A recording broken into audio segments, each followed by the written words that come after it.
The Super Nintendo was a paradise for RPG lovers, having hundreds released on the system over its lifespan. You had games that told a touching story, racked your brain with intense strategy and tough moral choices, and made you care about characters you saw turn from wide-eyed children into experienced young adults. And then there were the ones that were a bit more on the fan-servicey side. One such game is Princess Minerva. Been meaning to review this one for a while now, but been a bit distracted. Anywho, here's my review of Princess Minerva for the Super Nintendo. A bit of warning before we begin the review. Even though you can't really see any details, there is still going to be lots and lots of tiny, pixelated butts and boobies. If you don't like seeing cartoon butts, abandon review now. You have been warned. Princess Minerva is a Japanese role-playing game developed and published by Riverhill Soft and Vic Toki Corporation. It was originally released for the Japanese computer, the PC-98, in 1994. That same year, it was ported to the PC Engine, or TurboGrafx-16 in the West, and finally in 95 to the Super Famicom. The game stars our heroine, Princess Minerva, future ruler of the Whistler Kingdom and a completely spoiled brat. One day, she gets bored of the exciting life of parties and swimming around in gold, and decides to hire a group of female bodyguards to go on adventures and boss around for the lulz. While hanging out with her guards, she's attacked and issued a challenge by the powerful sorceress Dynastar. She threatens to kidnap all the young women from around the kingdom and transform them into vicious, yet stupidly hot, monster girls unless Minerva can stop her. Spurred on with the challenge to defend her people, as well as being relieved as to take care of her boredom, she accepts and sets off on her quest, with her bodyguards trying to keep up. With a cast of mostly female characters, the game might look like it was made for young girls, but remember, this is a fantasy anime game made during the early 90s. That means there are nude or partially nude girls everywhere. The PC versions were especially fond of showing animations and cutscenes of the main cast fully nude. It was made clear very early on who the target audience was.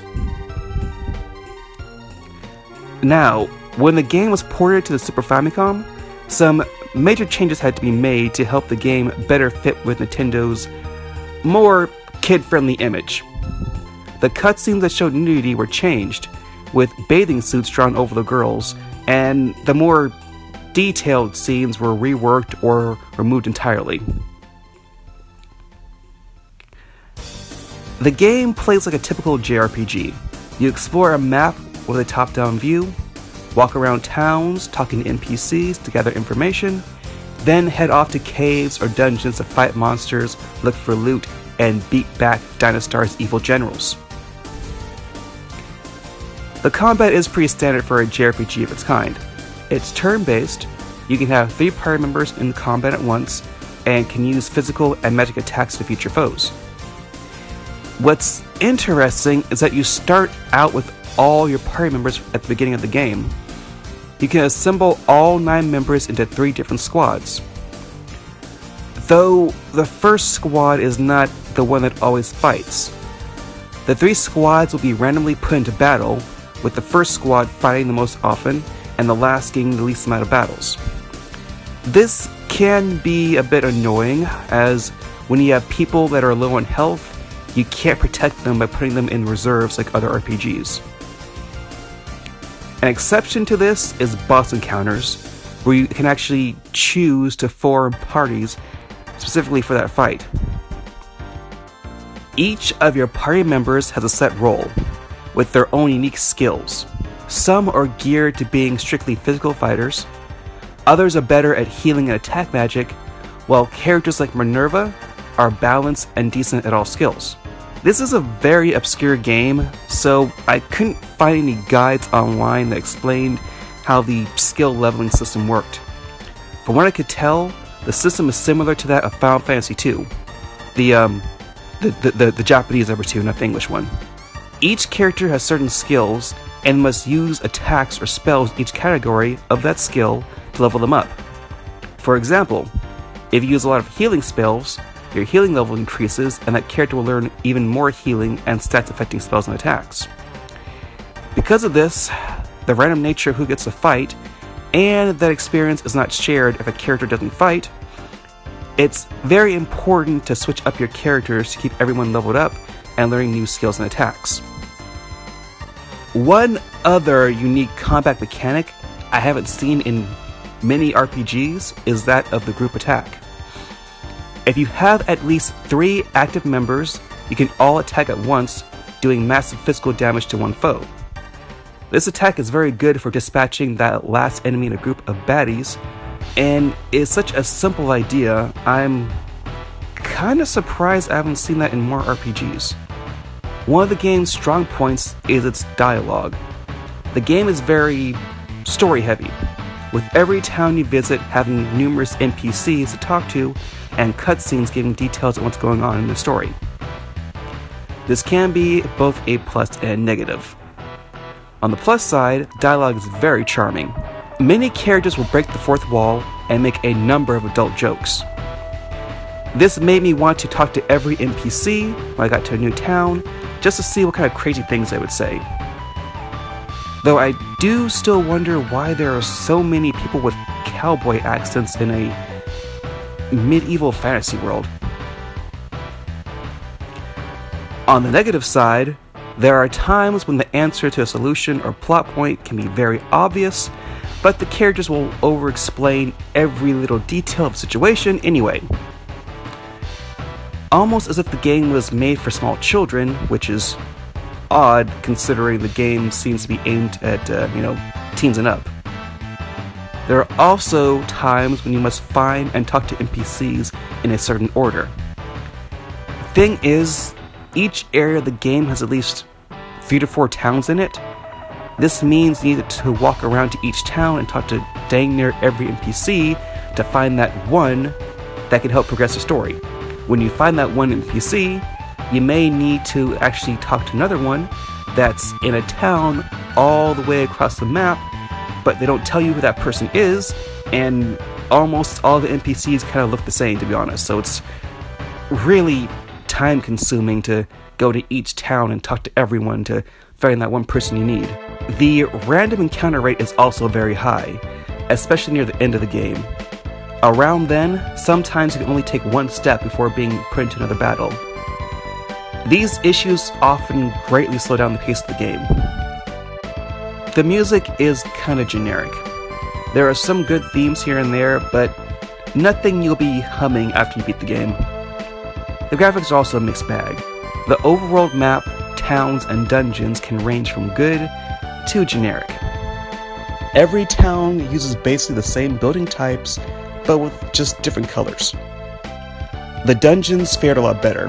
While most were just caves, there were some decent puzzles and floor layouts that helped to make the majority of them feel unique and fun to explore. Except that stupid floor puzzle dungeon.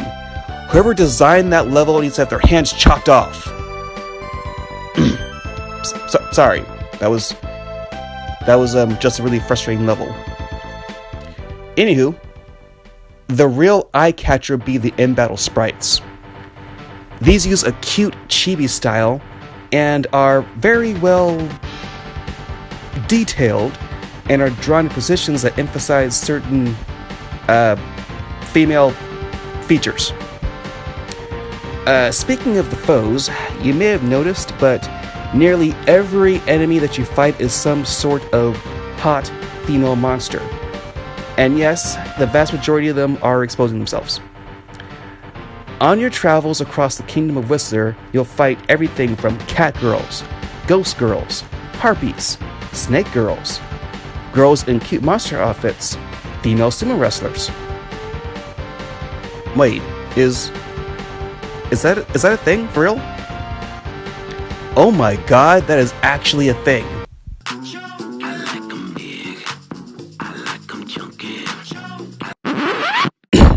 Oh, right. Excuse me. Review. Sorry, I got a bit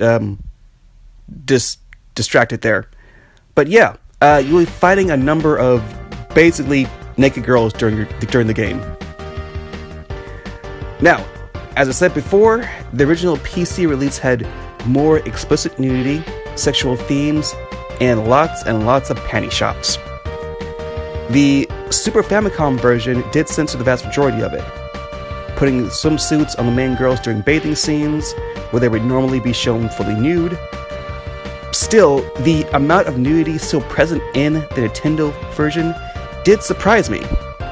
That being said, most of it is anime censored, to where you can clearly see that they're nude, but because it's sprites, you can't really see a lot of detail.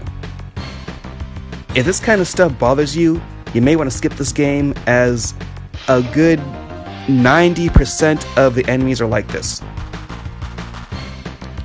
Now, not sure if it was the emulator that I was playing it on, but there were a few glitches. Some items did not function properly, there were a number of flashing sprites during the battles, and near the end of the game there was some game crashing bugs.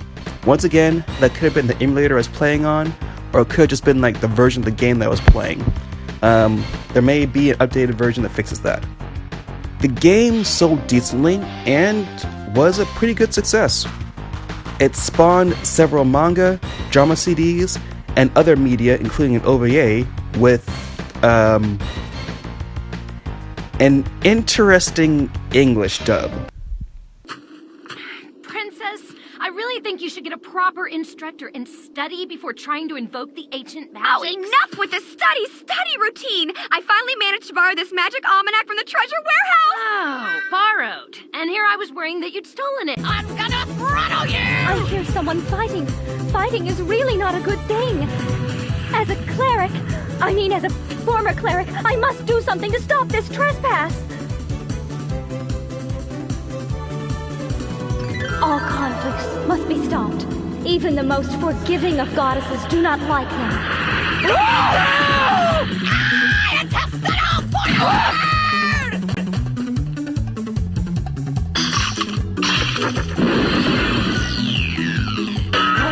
You miserable fornicators of toads! I'm not some stinking welcome mat!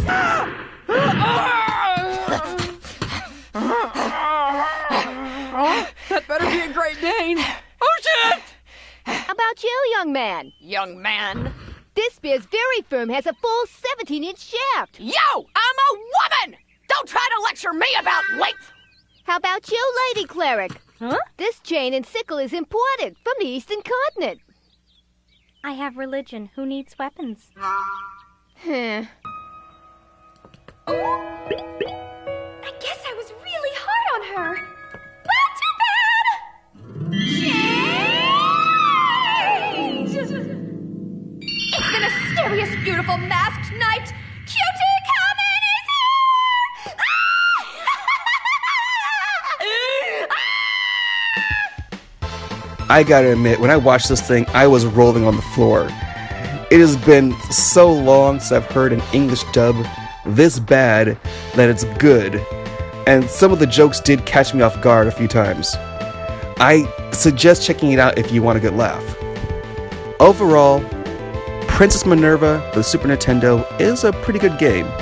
It's not great, not bad, but it's good.